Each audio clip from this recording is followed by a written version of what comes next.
Hello guys, and welcome back to another cold episode. On today's episode, we are talking once again about going second Labrynth, and that is because Arius is here with the introduction of some of the new cards from the most recent set in Yu-Gi-Oh! Master Duel.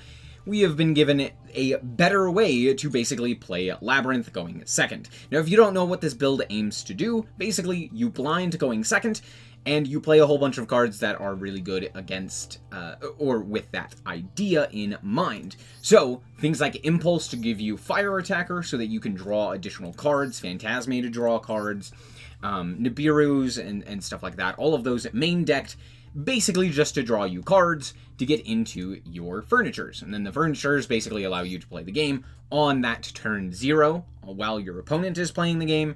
And that's kind of the idea behind that.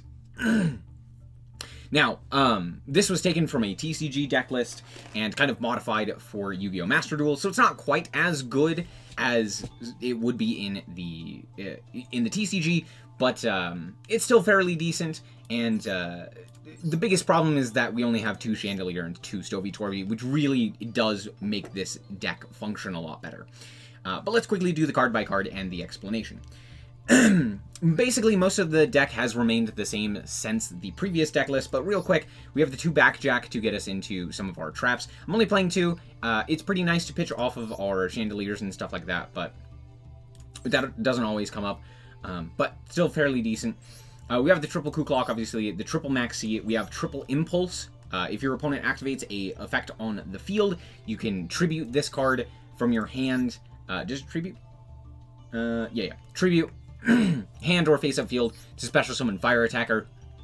And then Fire Attacker, if your opponent adds a card to their hand, except by drawing it, you draw 2 and discard 1. Now, notably, this does include adding things from, like, the grave, or from the hand, or something like, or from the field, or something like that. So basically, if, like, a branded player were to go, like, Retribution, Banish, Grab Back, Branded Fusion from the grave, you're still going to be able to trigger the Fire Attacker, which is pretty nice.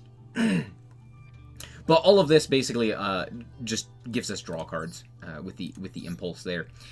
We're also running 2 Phantasme as a way to draw additional cards. If your opponent Link summons, you can special summon this card from your hand, then draw cards equal to the number of Link monsters the opponent controls +1. So if your opponent has 2 Link monsters, you draw 3, and then you shuffle cards back equal to the number of Link monsters they control. So if they have 1 Link monster, you're drawing 2 and then putting back 1, and it's just a way to see additional cards. However, it also has a secondary effect, which is very nice, which is when your opponent activates a card or effect that targets this card, you can discard it to negate and destroy, which is pretty good as well. So a lot of people won't read that and just be like, oh, cool, I'm going to activate my Flomberg Dragon to put that guy into the back row, and then just die. It's very funny. So yeah, there's that, more draw cards, lots of ways to draw cards so that we have the ability to see Chandelier or SnowiKs and a Ku Clock, all very nice. Of course, we're playing the 2 SnowiKs, 2 Chandelier.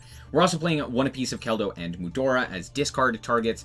I'm also playing 1 Ariana. I think I should probably be playing 2 of this instead, because you can summon it off of Arius, but I'm instead playing the Ice Dragon's Prison. But yeah, we're only playing 1. Since we're going second, it's not all that great.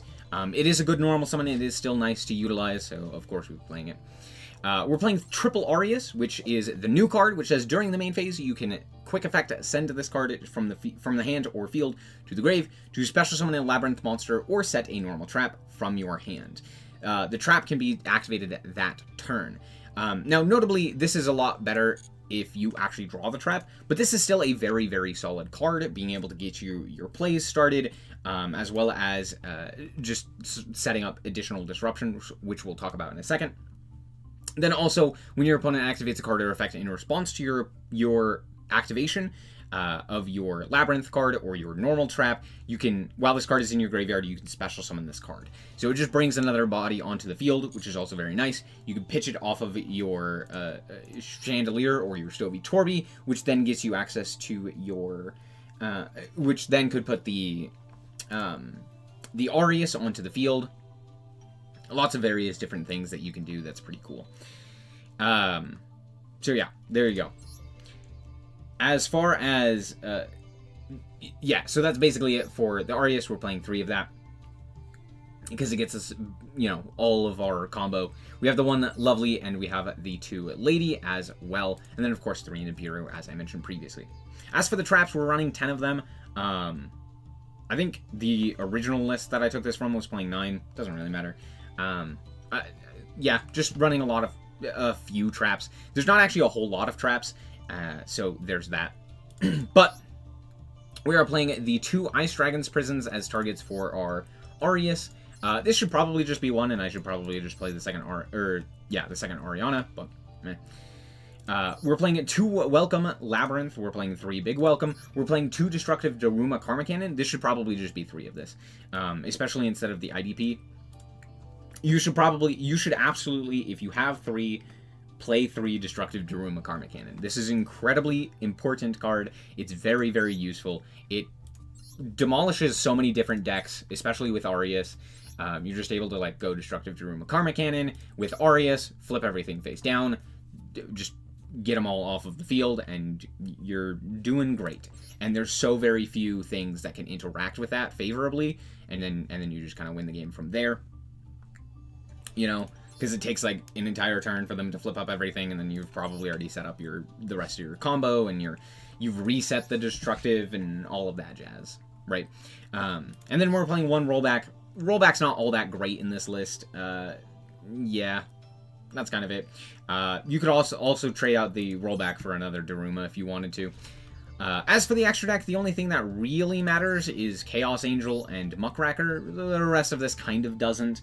Oh, Anima is also very important because of the level 1. So there's that. But the rest of it kind of doesn't matter. We're playing stuff like Hita because Impulse happens to be a fire, so you can like normal summon Impulse. You know, utilize the effects of your Big Welcome or what have you, get another body onto the field. Go into Hita, steal a Flomberg or whatever it may be from your Snake Eye opponent, and then just play the game from there. You can go Promethean Princess, bring back the Impulse, go into Ambler Whale, go into Zelantis, etc. So stuff like that. That's basically it. Let's hop into the replays and show you how this deck performed. Alright, so here we are going second as we want, and, well, it's not the greatest of hands, but we did draw Nibiru, so... Okay, apparently my opponent just passed. This actually happens quite a lot. A lot of times people will respect you too much, and will just pass, because, like, you'll win the coin flip, you'll activate, or you'll choose to go second, they'll be like, I'm not gonna do anything, ahaha, and then just pass.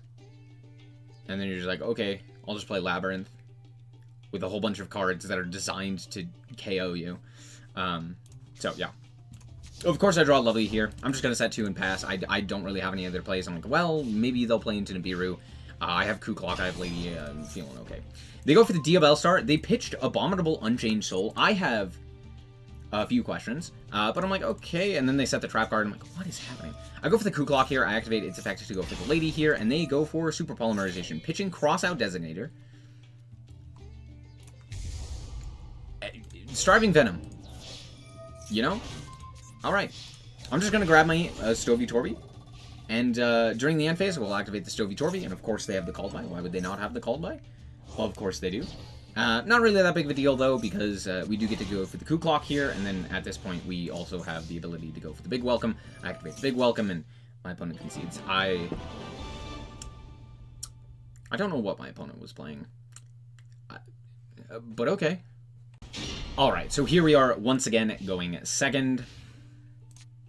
And branded opening, grab the Aluber. And here is where Impulse is very useful. If your opponent activates the effect of their on-field searcher, right, like Aluber, to search a card and add it to their hand, Impulse will summon, and then immediately you will get the draws off of the Airlifter. So, very cool interaction there. So Impulse is going to grab up the Airlifter. Airlifter is going to draw 2 and pitch 1. We draw Arius, which is pretty cool here. And they're going to go for the Branded Fusion. I'm like, sure. And they're going to go for the Branded Fusion. I'm like, yeah, this is all standard. Out comes Nubellion, Coolio, activate the effect. They pitch Ash Blossom, and I go, okay, we're feeling pretty good here. They just didn't Ash either of my 2 effects. I don't know why. Out comes Mirror Jade, activate the effect. They're going to banish my fire attacker. That's fine, it got its value. They're going to go and grab Fallen of Albaz. I don't know why. I have no idea. I could not tell you why they normal summon the Albaz here, but they do. There's like, I don't know, it's on the field now. Cool. I go for a Nibiru. I make a big mistake here. I go for the Nibiru. I pitch the Nibiru off of the Stovey because I'm like, I don't want you to have a thing. That could cause issues. And then I realize, like, that kind of sucks. Because, like, Big Welcome kind of sucks there. And either pitching Arius or pitching Rollback or even pitching Daruma would have been much better. Like, it was just much better to pitch Rollback there, especially since I already had it. There's no reason to not, like, my Nibiru token's going to go away. Them having a token really doesn't matter. But yeah, I just deal with the field, and I'm like, okay, yeah. And then I realize, yeah, so that's kind of me realizing my mistake. They go for the Quem.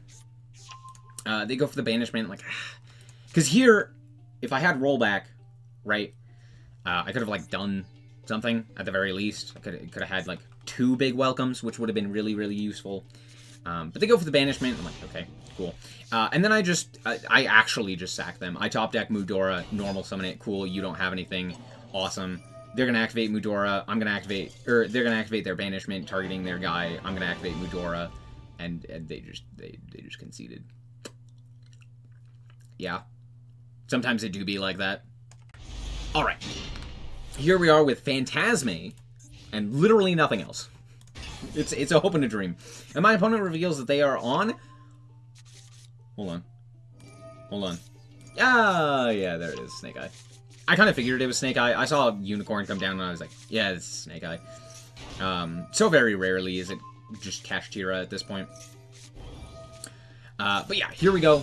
Outcomes, they're gonna do their combo. They're gonna go for the IP Masquerena. They go for the Flomberg effect here, as well as the Poplar effect, putting back the Flomberg. And yep, absolutely. Out comes this guy. They go for the Link Karibo, and I'm like, oh, fantastic. Phantasme is gonna come down. I'm gonna draw 3. I'm gonna put back 2. I put back, I don't know why I decided to put back Ariana and Lady. That was like the 2 worst cards I could have put back. I don't know what my thought there was. But that's what I did. Should have put back the Keldo at the very least and kept the Ariana, but whatever. I have Maxi, it's fine. So I activate the Maxi here, and they're going to special summon a guy. And I'm like, yeah, that's fine. You can special summon a guy. That's A-okay. Go for the Flomberg. I draw a card. It's a second Nibiru, which is so funny. They banish Elf. Remember that they used Unicorn here. They saw my extra deck, and they banished Elf. Okay? Elf was the card that they banished. I go for the Nibiru here, knowing that they still have the ability to go for the Birth, but I kind of have to Nibiru there. Obviously, I put this in the Anima Zone. Draw into Stovey because I'm just better. Activate the Stovey, set the Big Welcome, and I realize my mistake. I should have gone for the Coup Clock and then into the Stovey, and then I could have played during their turn, which would have been much better. Anyway, I draw a second Stovey, which is very, very funny. We're going to go and link off into the Anima with the Backjack. We're going to activate the effect of the Backjack. My opponent is going to go for the Imperm, and I'm like, why are we doing this now? I will activate my Big Welcome. So yeah, we activate the Big Welcome here. Out comes Ariana. I'm going to bounce back my own Anima, and then I'm going to change the top of my deck. We're going to search. We're going to special summon out the Stovey. They activate the Unicorn again. Remember, activating Unicorn again. And they banish an IP Masquerena. Why are we not banishing Anima? You very clearly saw me put that back. You very clearly saw me put that into a very specific zone that I then just threatened. Why would you? You could just banish the Anima. What is IP Masquerena doing? It's doing literally nothing. Don't know why. Huh? Okay, sure. At least banish like Chaos Angel. Do something. I grab Lady here. We're going to activate the Coup Clock here. I'll activate the Lady. We'll activate the Stovey on field, pitching the second Stovey. I want to keep the Nibiru in hand. We grab the Welcome Lab, since I haven't activated it this turn. We're going to go for the Coup Clock to special summon itself back and to go into the Anima, which, hey, I didn't activate its effect. Yeah, my opponent concedes there. Sometimes they play around Nibiru, and sometimes their brain dies. Good game. Alright, we're back with the deck, and honestly, yeah, Arius didn't really help a whole lot in that specific, in those specific games, but Arius is very, very useful, especially giving you that, the ability to go for like a Daruma Cannon, or going for a Big Welcome, or something like that, during the opponent's turn, as well as just allowing you to also, like, recur itself, put itself back onto the field, which is very, very nice. So, lots of stuff like that. It's also a body for Muckracker and stuff like that. All in all, very, very fun deck. I thoroughly enjoy it. I've really enjoyed playing it, and it's been very, very fun. Especially compared to, like, regular Labrynth, which is kind of just, you know, hope and pray that your opponent doesn't draw Ash. This version is very different. There's a lot of different things to Ash, so your opponent's honestly probably going to Ash the wrong thing, or not know what to Ash, or what have you, right? Which ends up being a lot more interesting, and a lot more back and forth, and I enjoy it a lot more. This is a very fun deck. Highly recommend it. Thank you guys so much for watching. Hope that you guys did indeed enjoy it. If you did, like us very much, so appreciate it, and remember to always stay frosty. Bye-bye. Shout out to the Frost Guard, my members. Thank you guys so much for the support, and I hope you enjoy the content.